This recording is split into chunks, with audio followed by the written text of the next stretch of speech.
EMS TV के सभी दर्शकों को सनत जैन का नमस्कार। आज हम एक महत्वपूर्ण घटना पर बात करने जा रहे हैं। जैन समाज के लोग बम्बई में प्रदर्शन कर रहे हैं और यह प्रदर्शन भारत के कई अन्य शहरों में भी हुआ है। पिछले कुछ दिनों से जिस तरीके की घटनाएं जैन समाज के साथ हो रही हैं, उसको लेकर जैन समाज में भारी रोष उत्पन्न हो गया है और यह रोष इतना बढ़ गया है कि अब जैन समाज के लोग ही ये कहने लगे हैं कि पहले सरकार के निशाने पे या भारतीय जनता पार्टी के निशाने पर मुसलमान थे, अब अल्पसंख्यकों में मणिपुर में ईसाई आए थे और अब जैनियों के ऊपर सरकार का कहर शुरू हो गया है। और जो भाजपा के उग्रवादी संगठन हैं या जो भाजपा की संस्थाएं हैं, सरकार से जुड़े हुए जो लोग हैं, वो अब जैन समुदाय को भी अपना निशाना बना रहे हैं। विले पार्ले में 90 साल पुराना मंदिर था। बीएमसी ने नोटिस दिया था, जिसके खिलाफ जैन समाज कोर्ट में जा रही थी और कोर्ट में गई थी। कार्रवाई होती उसके पहले ही बुलडोजर से मंदिर का निर्माण तोड़ दिया गया। इससे पूरी जैन समाज में भारी गुस्सा हो गया। पिछले कुछ महीनों में जैन समाज के जो दो सबसे बड़े तीर्थ क्षेत्र हैं, जिनमें जैन समुदाय के सभी वर्गों की आस्थाएं हैं, उनमें एक गुजरात में स्थापित गिरनार जी का पर्वत है। वहाँ पर भगवान नेमिनाथ का मोक्ष हुआ था। और झारखंड में शिखरजी तीर्थ क्षेत्र है, जहाँ से लगभग 20 तीर्थंकरों का मोक्ष हुआ था। और देश भर से सभी समुदाय के जैन, चाहे वो दिगंबर हों, चाहे श्वेतांबर हों, चाहे तारण समाज के लोग हों, जैन समाज के सभी वर्ग वहाँ जाके पूरे आस्था के साथ कई किलोमीटर चल के और उस पहाड़ की पूजा अर्चना करते थे, जहाँ से भगवान मोक्ष को गए थे। गुजरात के जूनागढ़ में जो मंदिर है, गिरनार जी तीर्थ क्षेत्र है,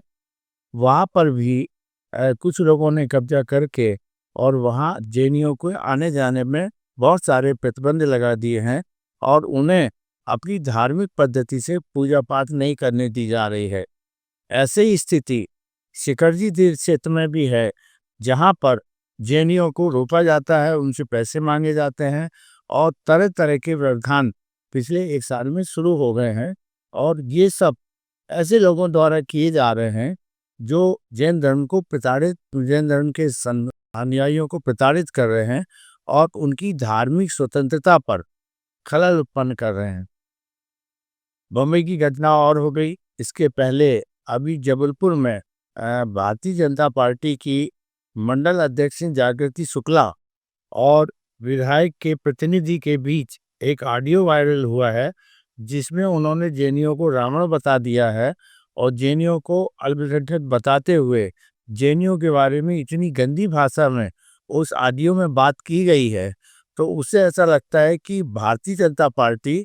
जैन समुदाय के लोगों को अब अपने संगठन से भी दूर कर रही है, विधायक की कोई टिकट नहीं दे रही है, पदों पर नहीं रख रही है और एक अलग तरीके की प्रताड़ना भारतीय जनता पार्टी में शुरू हो गई है। अब जैन समाज इस बात पे चिंतन कर रहा है कि जिस जनसंघ को और जिस भारतीय जनता पार्टी को खड़ा करने में जैन समाज ने अपना आर्थिक और पूरा का पूरा तन मन धन से सहयोग दिया और हिंदू समाज से कभी जैन समाज ने अपने आप को अलग नहीं माना था, लेकिन अब जो जिस तरीके की घटनाएं हो रही हैं, पिछले 11 वर्षों से केंद्र में भारतीय जनता पार्टी की सरकार है और उन्हीं राज्यों में जैन समाज के जो तीर्थ क्षेत्र हैं, उनमें जो ये सारे काम हो रहे हैं, उनमें भारतीय जनता पार्टी की सरकारें हैं।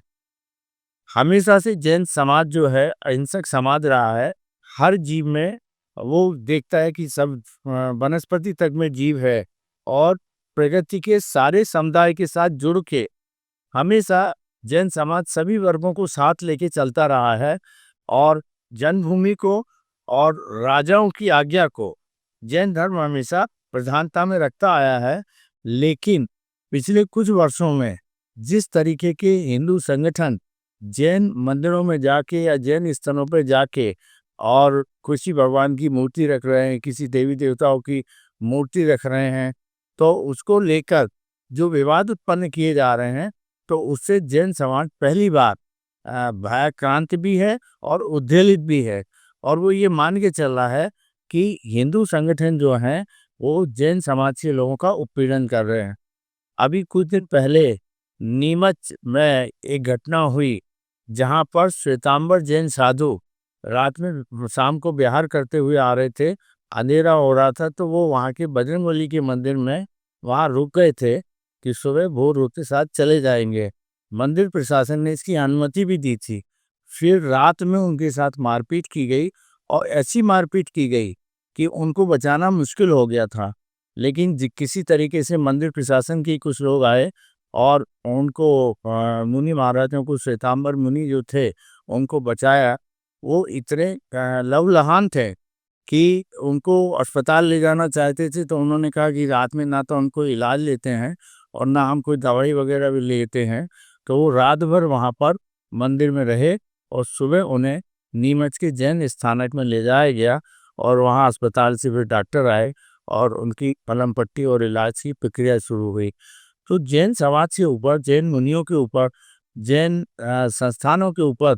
जिस तरीके के हमले हो रहे हैं, उसने पहली बार जैनियों को यह सोचने के लिए विवश किया है कि मुसलमान ईसाइयों के साथ साथ अब सरकार जो है या हिंदूवादी संगठन जो है, वो जैन समुदाय को भी अपने निशाने पर ले रहे हैं। बोध गया में भी ये मामला चल रहा है कि बोध गया के ट्रस्ट में वहाँ पर बौद्धों के साथ हिंदुओं को भी शामिल किया गया है। और अभी तक बौद्ध भी अपने आप को हिंदू ही मानते थे, लेकिन जिस तरीके से वहाँ पर बौद्ध गया में दल उनके साथ व्यवहार किया जा रहा है बौद्धों के साथ, तो वो भी अपनी मांग कर रहे हैं कि ये हमारा सबसे बड़ा तीर्थ क्षेत्र है। पूरी दुनिया भर के देशों से बौद्ध धर्म के अनुयायी बौद्ध गया आते हैं, और यहाँ पर आके जिस तरीके से हिंदू समाज लगातार हस्तक्षेप कर रही है, और वहाँ उनसे बौद्धों से पैसे मांगे जाते हैं, उनका उत्पीड़न किया जाता है, तो इसको लेकर एक धारणा ये बनने लगी है कि शायद हिंदू राष्ट्र बनाने के साथ साथ भारतीय जनता पार्टी संघ परिवार अल्पसंख्यकों को भारत में या तो दोयम दर्जे का नागरिक बना के रखना चाहती है, या उनको स्वीकार ही नहीं कर रही है। तो जब बौद्ध हिंदू नहीं रहे, जैन हिंदू नहीं रहे, तो अब बाकी की बातें क्या की जाए। यही सिख समाज को भी, अब जिस तरीके से किसान आंदोलन में सिख समाज के ऊपर निशाना साधा गया था, और उन्हें खालिस्तानी और तरह तरह के देशद्रोही और ये सब बताया गया था, तो भारत का अल्पसंख्यक समुदाय इस समय सबसे ज़्यादा चिंता में है कि वो अपनी रक्षा कैसे करे। इस बात को यदि सरकार ने नहीं समझा, जैन समाज इसलिए बहुत श्रेष्ठ है कि जैन समाज अपने अहिंसक होने के कारण और व्यापारिक समाज होने के कारण सभी वर्गों के साथ उसके हमेशा से अच्छे रिश्ते रहे हैं, और हर शासन व्यवस्था को जैन समाज ने खूब सहयोग किया है। लेकिन यदि जैन समाज ही उत्पीड़न होने लगेगा, तो समाज की सभी जाति समुदायों का विश्वास इस सरकार से खत्म होगा, इस भारतीय जनता पार्टी से खत्म होगा। ये भाजपा को समझने की जरूरत है, संघ को समझने की जरूरत है कि जो जैन धर्म की इमेज बनी है, जैन धर्म के जो अनुयायी हैं, उनकी एक इमेज है कि ये लड़ते झगड़ते नहीं हैं, शांति के साथ अपना काम करते हैं, और सबसे ज़्यादा कारोबार करके सरकार को सबसे ज़्यादा टैक्स भी देते हैं। और यदि ऐसी स्थिति में जैन ही भारत में सुरक्षित नहीं है, तो इससे बड़े आश्चर्य की कोई बात हो नहीं सकती है। जो घटनाएं हो रही हैं, वो जैन धर्म को उद्वेलित कर दिया है, जैन मुनियों को उद्वेलित कर दिया है। जैन मुनि जो अभी तक यह मान के चल रहे थे कि भारतीय जनता पार्टी गौ रक्षकों की पार्टी है, यहाँ पर